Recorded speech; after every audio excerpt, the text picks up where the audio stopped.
Hello and welcome to Exam Sastras. Today we'll discuss about the current affairs from 22nd January to 24th of January 2026. So let's start the session without any further delay. So the first topic is about Reserve Bank Integrated Ombudsman Scheme. ঠিক আছে যাক কোৱা হয় RBIOS Integrated Ombudsman Scheme 2026 which is important from GS paper 3 Indian economy point of view. তো actually যিটো integrated ombudsman scheme আহিছে সেইটো কি হয় অম্বাডসমেন মানে কি হয় আমি জানিব লাগিব যিকোনো এটা প্ৰচেছ যিটোৱে ন্যায় প্ৰদান কৰে নৰ্মেলি অম্বাডসমেন বুলি ক'লে ন্যায়াধীশ ন্যায়ৰ লগত জড়িত কথা বুজোৱা যায় অলদো ইয়াৰ প্ৰপাৰ মিনিংটো এইটো নহয় তথাপিও মই বুজিবৰ কাৰণে ইয়াতে দি থৈছোঁ কনটেক্সটো হৈ গ'ল the reserve bank of India issued the RBI Reserve Bank Integrated Ombudsman Scheme RBIOS 2026 replacing the 2021 version to enhance complaint resolution. So it is related to what? Complaint resolution. যিবোৰ আমাৰ কমপ্লেইন থাকে যিবোৰ আমাৰ কমপ্লেইনবোৰ যেতিয়া আমি সাপোজ পাব্লিকৰ কমপ্লেইন থাকে so bank related public কমপ্লেইনবোৰ তোমাৰ like enhance কৰিবৰ কাৰণে ঠিক আছে কমপ্লেইন ৰেজলিউশ্যন মেকানিজমটো ষ্ট্ৰেংথেন কৰিবৰ কাৰণে এই যোনটো নতুন এটা তোমাৰ নতুন এটা ইনিচিয়েটিভ লোৱা গৈছে স্কিম লোৱা গৈছে that is call RBIOS reserve bank integrated ombudsman scheme ঠিক আছে যেটো 2021 চনৰ যোনটো কমপ্লেইন ৰিজলিউশ্যন মেকানিজম আছিলে সেইটো কি কৰিছে সেই ভাৰ্জনটোক ৰিপ্লেচ কৰিছে সো গোটেই প্ৰচেছটো কি হয় আমি চাব লাগিব মই অলৰেডি কৈছোঁ RBIOS ইজ এ ফ্ৰী প্ৰথম কথা গ্ৰিভেন্স ৰিড্ৰেচেল মেকানিজম বা কমপ্লেইন ৰিজলিউশ্যন মেকানিজম হয় য'ত পাব্লিকে কি কৰিব যিখিনি কাষ্টমাৰ আছে তেওঁলোকে কমপ্লেইন দিব আৰু কমপ্লেইনটোৰ এগেইনষ্টত যিখিনি ইনিচিয়েটিভ ল'ব লাগে সেই ইনিচিয়েটিভখিনি লোৱা হ'ব চ' এইটো কি হয় গ্ৰিভেন্স ৰিড্ৰেচেল মেকানিজম হয় গ্ৰিভেন্সেছ পাব্লিক গ্ৰিভেন্সেছ মানে পাব্লিক কমপ্লেইনছৰ কথা কোৱা গৈছে that resolve to customer complaints against RBI regulated entities যিমানখিনি ৰিজাৰ্ভ বেংক অফ ইণ্ডিয়াৰ আণ্ডাৰত যিমানখিনি ইনষ্টিটিউশ্যনছ আছে সেই ইনষ্টিটিউশ্যনছখিনি যেনেকৈ যিমানবোৰ কমাৰ্চিয়েল বেংক আছে আমাৰ RRB ৰিজনেল ৰুৰেল বেংক আছে NBFCs তোমাৰ যিবোৰ NBFCs আছে সেই চবতে যিখিনি RBIৰ আণ্ডাৰত অপাৰেট হয় সেই ইভেন নন বেংকিং ফিনেন্সিয়েল যিখিনি কৰ্পৰেশ্যন আছে সেইখিনি ইয়াতে কি হয় ইয়াৰ গণ্ডিত পৰে বা ইয়াৰ আওতাত পৰিব ঠিক আছে চ' যিমানখিনি কাষ্টমাৰ আছে মুঠতে RBIৰ আণ্ডাৰত অপাৰেট হোৱা যিমান ইনষ্টিটিউশ্যনৰ যিমান কাষ্টমাৰ আছে সেই কাষ্টমাৰ্ছৰ গ্ৰিভেন্স ৰিড্ৰেচেল মেকানিজমটো ইয়াতে অনা গৈছে এণ্ড ডেট ইজ এবছলিউটলি ফ্ৰী ঠিক আছে আৰু কোনটো ফ্ৰেমৱৰ্কৰ আণ্ডাৰত আনিছে সেইটো কোৱা হয় AGR framework that is called alternate grievance redressal framework the scheme adopts a jurisdiction neutral unified framework for all REs ঠিক আছে RE মানে কি হয় reserve bank entities under one nation one ombudsman principle এনেকুৱা নহয় যে বোলে তোমাৰ বোলে ফৰ এক্সাম্পল গুৱাহাটীৰ ব্ৰাঞ্চ এটাৰ কথা তুমি বেলেগ জেগা মানে তুমি গুৱাহাটীতেই দিব লাগিব তেনেকুৱা নহয় মানে এখনেই যিহেতু ৰাষ্ট্ৰ এটাই অম্বাডসমেন প্ৰিন্সিপল থাকিব লাগিব আৰু সেইটোৰ আণ্ডাৰতেই ঠিক আছে সেই ওৱান নেশ্যন ওৱান অম্বাডসমেন প্ৰিন্সিপলৰ আণ্ডাৰতেই এইটো কি কৰা গৈছে এডপ্ট কৰা গৈছে হুইচ ইজ জুৰিছডিকশ্যন নিউট্ৰেল কোনো জুৰিছডিকশ্যন বুলি কথা নাই তুমি য'তেই অসুবিধা নোপোৱা কেলে পাব্লিকে কি কৰিব পাৰিব কমপ্লেইন দিব পাৰিব ঠিক আছে okay objective to simplify complaint filing standardize procedures and ensure faster transparent and fair resolution of customer grievances তো আলটিমেটলি কথাটো এনেকুৱা সহজ অৰ্থত যে কাষ্টমাৰে যাতে কমপ্লেইন ফাইলটো কৰিব পাৰে আৰু এই প্ৰচেছটোক সিম্পলিফাই কৰিবৰ কাৰণে সহজীকৰণ কৰিবৰ কাৰণে বা এই প্ৰচেছটোক তোমাৰ এটা ষ্টেণ্ডাৰ্ড যাতে প্ৰচিডিউৰ থাকে এটা যাতে ব্যৱস্থা থাকে এটা উন্নত মানদণ্ডৰ সেই কাৰণে আৰু গোটেই প্ৰক্ৰিয়াটো তোমাৰ স্বচ্ছ নিকা কৰিবৰ কাৰণে এই ইণ্টিগ্ৰেটেড অম্বাডসমেন স্কিমটো অনা গৈছে এণ্টিটিজ কভাৰ কি ইয়াত যে কৈছোঁ RBI ৰেগুলেটেড এণ্টিটিজ কি ৰেগুলেটেড এণ্টিটিজ RBI ৰেগুলেটেড এণ্টিটিজ আহিব কমাৰ্চিয়েল বেংক ইয়াতে আহিব ৰিজনেল ৰুৰেল বেংক ইয়াতে আহিব NBFC ইয়াতে আহিব নন বেংকিং ফিনেন্সিয়েল কৰ্পৰেশ্যন যিবোৰ আছে যাৰ এছেট 100 কৰোৰতকৈ বেছি হয় যিবোৰ বেংকৰ এছেট যিবোৰ ইনষ্টিটিউশ্যনৰ এছেট 100 কৰোৰতকৈ বেছি হয় সেই গোটেইখিনি কি হ'ব সেই গোটেই এণ্টিটি বা ইনষ্টিটিউশ্যনছখিনি ইয়াৰ আণ্ডাৰত অনা যাব ঠিক আছে ইয়াৰ আওতালৈ অনা যাব ঠিক আছে system participants like UPI ঠিক আছে ক্ৰেডিট ইনফৰমেশ্যন কোম্পানীজ যিবোৰ আছে state and district central cooperative bank যিবোৰ আছে গোটেইখিনি ইয়াতে পৰিব মনত ৰাখিবা কি পৰে কাৰণ তোমাক ষ্টেটমেণ্ট ৱাইজ এনেকুৱা এটা দি দিব যিটো ইয়াত নপৰে চ' ইয়াতে UPI credit information company district বা তোমাৰ state cooperative bank commercial bank বুলি ক'লে গোটেইখিনিয়ে পৰিব, regional rural bank and NBFCs গোটেইখিনি পৰিব। মই যে কৈ আছোঁ AGR ফ্ৰেমৱৰ্কৰ আণ্ডাৰত অল্টাৰনেটিভ গ্ৰিভেন্স ৰিড্ৰেছেল ফ্ৰেমৱৰ্কৰ আণ্ডাৰত যে এইটো লঞ্চ কৰা গৈছে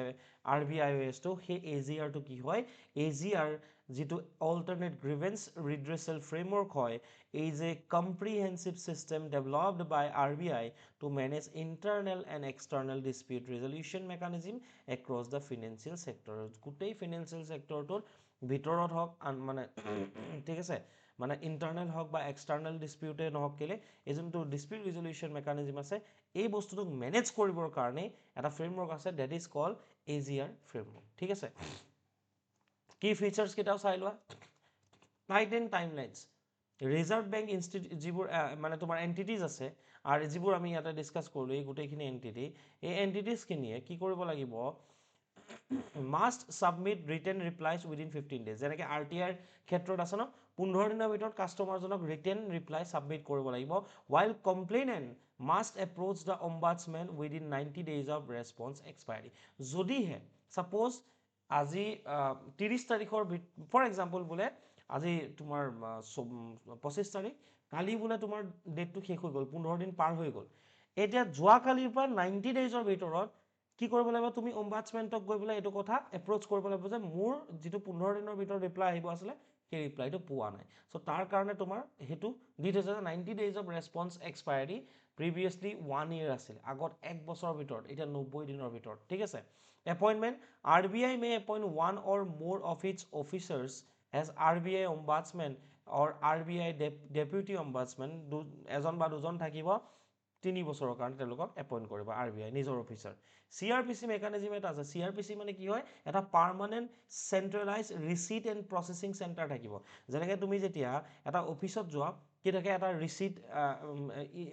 লাইক ৰিচিট কাউণ্টাৰ এটা থাকে য'ত তোমাৰ চিঠিবোৰ যায়, য'ৰ পৰা চিঠিবোৰ আকৌ ৰিডিষ্ট্ৰিবিউট হয়, আৰু তুমি যদি ছাপ'জ তোমাৰ চিঠিখনৰ আপডেট কি হয় জানিব লাগে, তুমি আকৌ সেই ব্ৰাঞ্চটোত গৈ পেলাই খবৰ কৰিব লাগে, আমাৰ যিবোৰ অফিচ থাকে ঠিক সেনেকুৱা ধৰণে এটা চেণ্ট্ৰেলাইজ ৰিচিট চেণ্টাৰ এটা থাকিব লাগিব to scrutinise all physical and email complaints ensuring uniform handling. যোনে যদি কোনোবাই ৰিটাৰ্ণো দিছে, ফিজিকেল কপি দিছে, ইমেইল কমপ্লেইন দিছে, ফিজিকেল কপি দি পেলাই কমপ্লেইণ্টৰ কথাই কৈছোঁ, নাইবা তোমাৰ এনেকুৱা ধৰণৰ যিয়ে নহওক কেলে, ফিজিকেল হওক তোমাৰ ডিজিটেল কমপ্লেইন নহওক কেলে, এই গোটেইখিনি বস্তু পাৰ্মানেণ্ট চেণ্টাৰ এটা থাকিব যিটোৱে স্ক্ৰুটিনাইজ কৰিব আৰু ইউনিফৰ্ম হেণ্ডলিংটো এনচিয়ৰ কৰিব। Expanded scope, the definition of deficiency in service now covers all services provided by regulated entities, not only by financial services. Enhanced compensation, there is no cap on dispute value. ঠিক আছে, the ombudsman may award up to 30 lakh for financial loss and 3 lakh for non-financial harm. ঠিক আছে, appeal provision to both complainants and reserve bank entities may appeal to the appellate authority within 30 days. ঠিক আছে, তেওঁলোকে কি কৰিব পাৰে, appellate authority তোমাৰ appeal কৰিব পাৰে। ombudsman authority, the ombudsman may implead third-party regulate entities whose negligence contributed to service deficiency and issue non-binding advisories for early settlement. Increased accountability, the RBI must publish an annual report on functioning and activities under the scheme to enhance transparency. যে এই ombudsman integrated ombudsman scheme ওৰফে RBIOSৰ আণ্ডাৰত কিমান complain আহিলে আৰু কিমানখিনি already তাৰ আণ্ডাৰত একশ্যন লোৱা গ'ল। ঠিক আছে, মানে ফাংচনিং অফ দ্য স্কিম, সেইটো বস্তু এনুৱেল ৰিপৰ্ট এটা কি কৰিব লাগিব, RBI পাব্লিছ কৰিব লাগিব। That was all about the topic. The next topic is about BRICS plus naval exercises. মই সিদিনা ক'লোঁ যে ব্ৰিক্সত কি কি কাণ্ট্ৰিজ আছে, ঠিক আছে, Brazil, Russia, India, China, and 2009ত ছাউথ আফ্ৰিকাই জইন কৰিলে, আৰু এতিয়া প্ৰায় 10খন কাণ্ট্ৰি কি হৈছে, 13খন কাণ্ট্ৰি কি অলমষ্ট 10খন কাণ্ট্ৰি হৈছেগৈ, আৰু 13খন কাণ্ট্ৰি তোমাৰ ফুল মেম্বাৰশ্বিপ ষ্টেটাছ পোৱা নাই। ঠিক আছে, এতিয়া কথাটো হৈ গ'ল কি, ব্ৰিক্স প্লাছ বুলি ক'লে এই পাঁচখন প্লাছ যিমান কাণ্ট্ৰিজ আছে গোটেইখিনিক বুজো যে মই লাষ্ট এনালাইচিছটোত কৰিছিলোঁ। চ' এতিয়া নিউজটো কি আহিছে, এইটো কি হ'ল, এইটো GS পেপাৰ 2 হয় দেই, 3 নহয়। BRICS plus naval exercise, India's decision to skip the BRICS plus naval exercise will for peace 2026 বুলি এটা ব্ৰিক্স প্লাছ কাণ্ট্ৰিজে মানে বিশেষকৈ ছাউথ আফ্ৰিকাৰ লেড এটা ইনিচিয়েটিভ আছিলে। ঠিক আছে, এইটো কি হ'ল, সাউথ আফ্ৰিকা লেড এটা ইনিচিয়েটিভ আছিলে যিটোৱে এটা নেভেল এক্সাৰচাইজ সেই কাণ্ট্ৰিজ কেইখনে কৰাৰ কথা আছিলে ঠিক আছে তো ইণ্ডিয়াই কি কৰিলে যে ক'লে যে আমি এইটো পাৰ্টিচিপেট নকৰোঁ which has drawn attention as New Delhi clarified it it uh, it was not an official institutionalized BRIC activity কৈছে এইটো কোনো অফিচিয়েল এক্টিভিটি নহয় এইটো এডহক এক্টিভিটি হয় মানে অনুষ্ঠানটোৰ লগত জড়িত কিছুমান এক্টিভিটি হয় কিন্তু এইটো অফিচিয়েল এক্টিভিটি নহয় এই যেটো ব্ৰিক্স প্লাছ নেভেল এক্সাৰচাইজ আছে ঠিক আছে মানে যেটো নৌসেনাখিনিয়ে কি কৰিছে পাৰ্টিচিপেট কৰিছে ঠিক আছে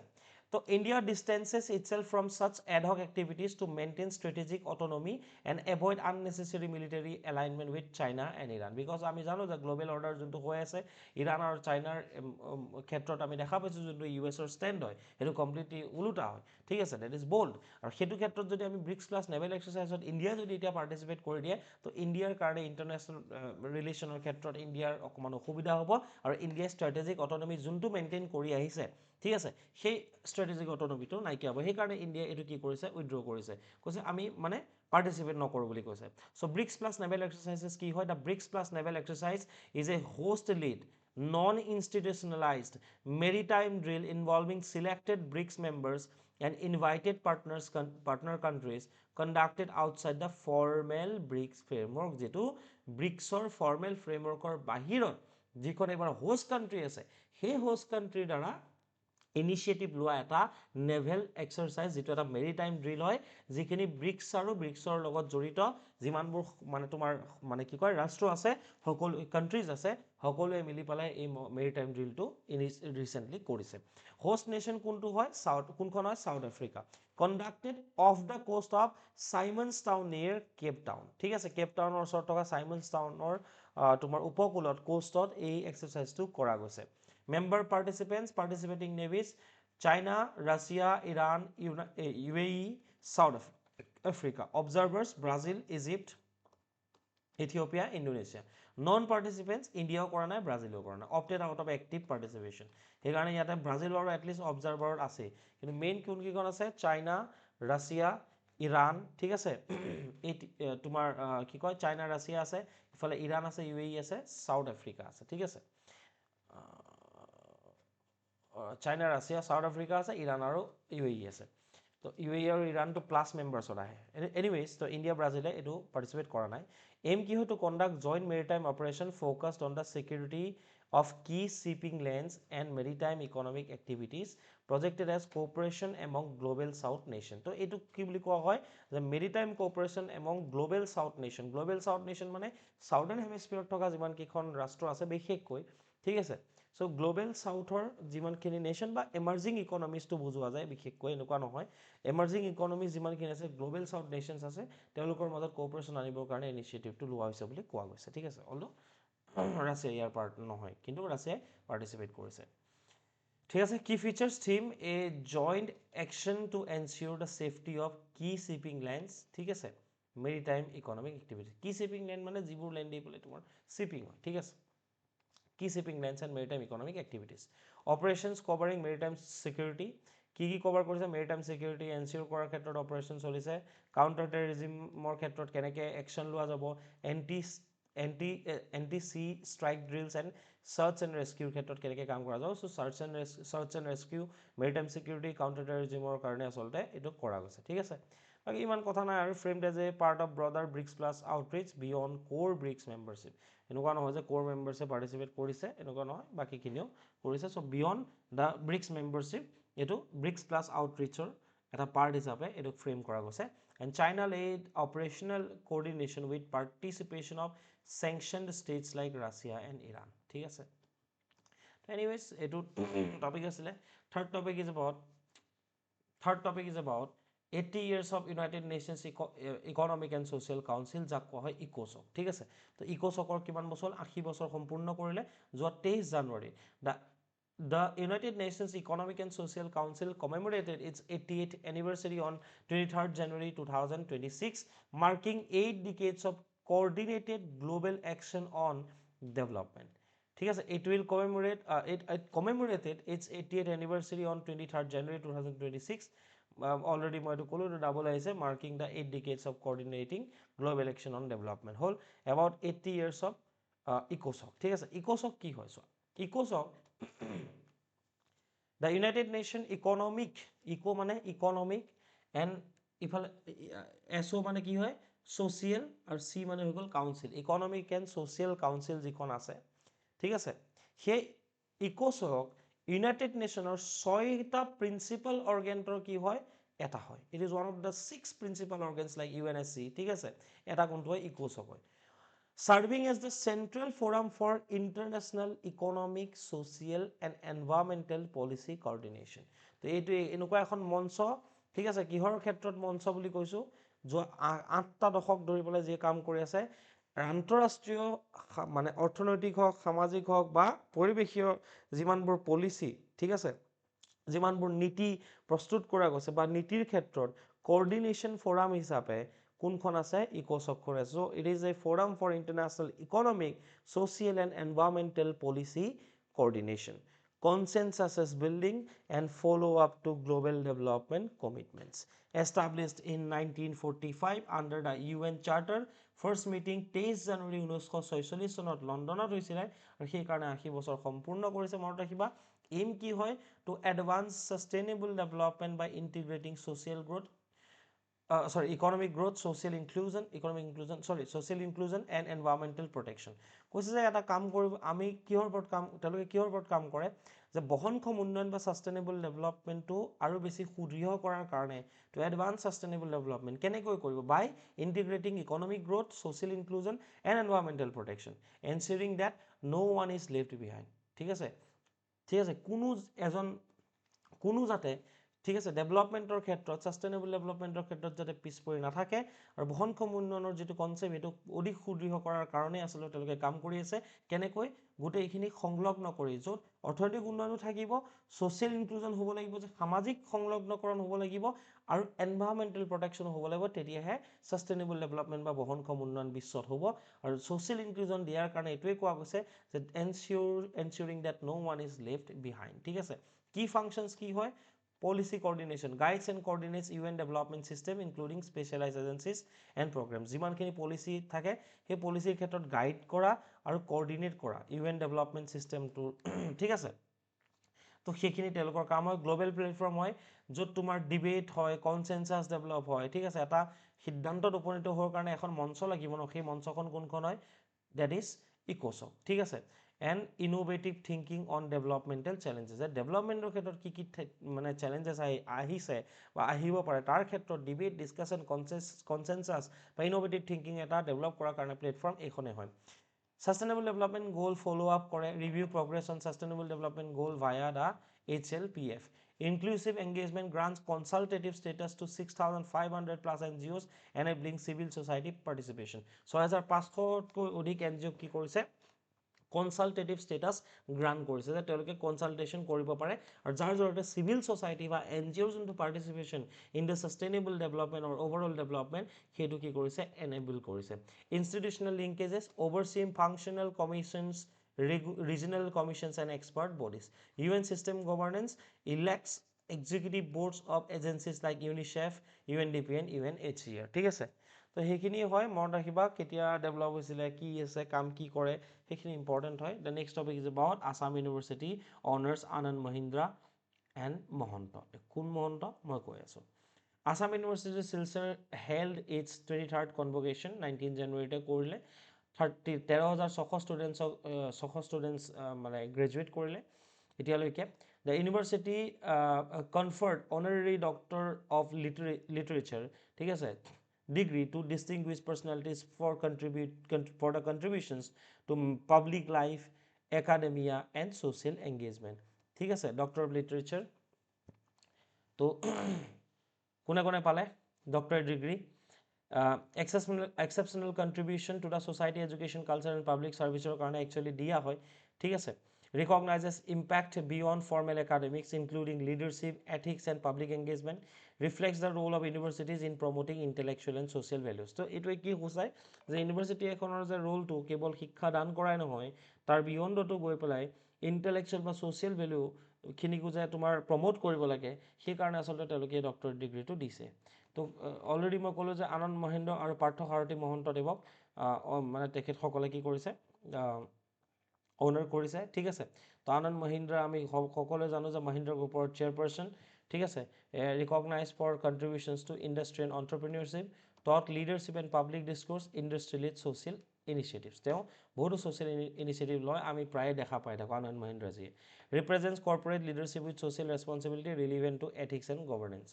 Partha Sarathi Mahanta sir IPS officer হয় commissioner of police Guwahati academic background ইকনমিক্সত তেখেতে কৰিছিলে first police officer in Assam to receive an honorary doctorate ঠিক আছে চ' এইটো মনত ৰাখিব first police officer recognise for combining public service intellectual engagement and ethical leadership তিনিটা বস্তু তেওঁৰ জৰিয়তে কণ্ট্ৰিবিউট কৰা গৈছে পাব্লিক ছাৰ্ভিচো কৰি আছে ইণ্টেলেকচুৱেল এংগেজমেণ্ট তেওঁ কৰে এথিকেল লিডাৰশ্বিপো কৰে তাৰ বিয়ণ্ডত গৈ তেওঁৰ কালচাৰেল আৰু ছ'চিয়েল কণ্ট্ৰিবিউশ্যন আমাৰ অসমৰ কাৰণে বহুত বেছি হয় emphasise human values beyond degrees linking education with social responsibility so' that was all about the news মনত ৰাখিবা যে পাৰ্থ সাৰথী মহন্ত ছাৰ আৰু আনন্দ মহিন্দ্ৰাক কি কৰিছে ডক্টৰেট ডিগ্ৰী আছাম ইউনিভাৰ্চিটিয়ে গ্ৰহণ কৰিছে তো বাকী ইমানেই আছিলে এইখিনি কুৱেশ্যন আছে এটেম্প কৰি লৈ পেলাই কমেণ্ট ছেকশ্যনত দিবলৈ নাপাহৰিবা মই আকৌ কৈছোঁ যেতিয়া কমেণ্ট ছেকশ্যনত দিবা তেতিয়া যেতিয়া লিখিবা তো ছাবকনচিয়াছ মাইণ্ডত বস্তুটো ৰৈ যাব that's all for today session keep ৱাচিং এক্সাম শাস্ত্ৰছ থেংক ইউ